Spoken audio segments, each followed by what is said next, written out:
Eh, bakit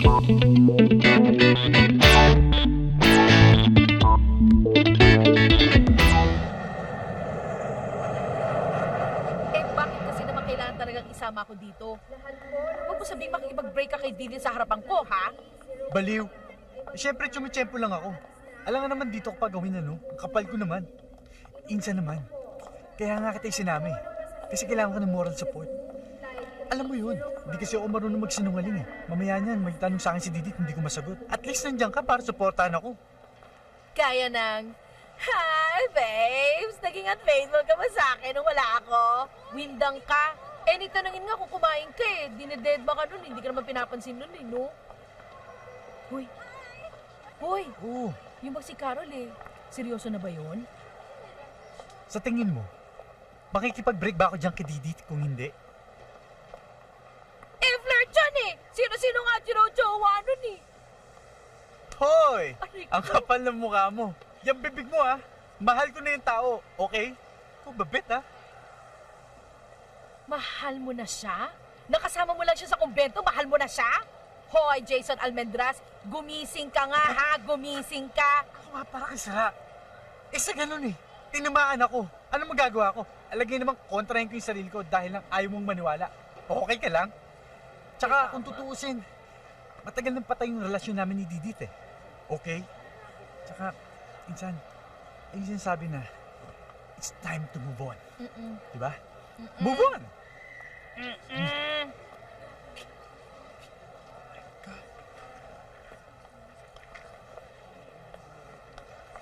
Babes, oh.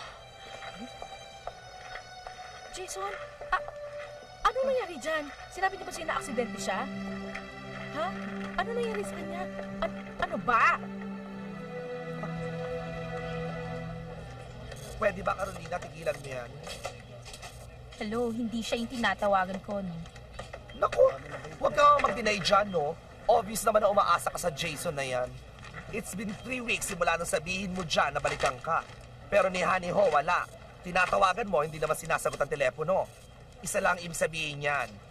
Kahit ang kinder alam na hindi kanya type, hello.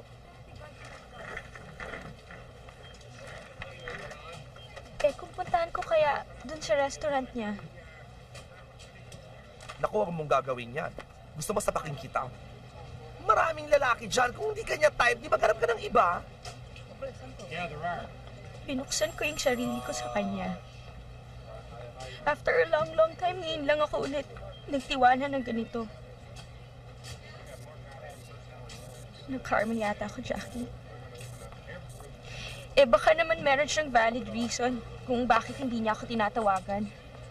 Eh, paano kung wala, ateng? Eh, di at least malinaw, di ba? Huwag lang ganito. Nakabigyan ako kasi eh. Okay ka lang ba?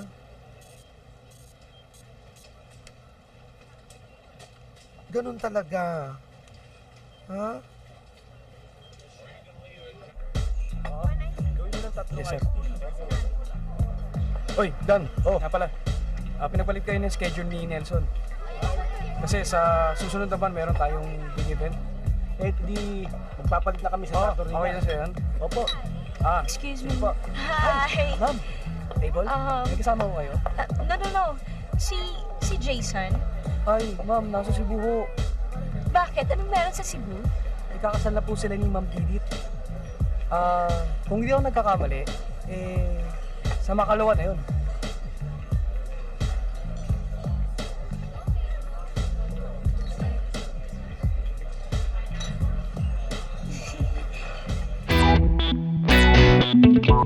Thank you.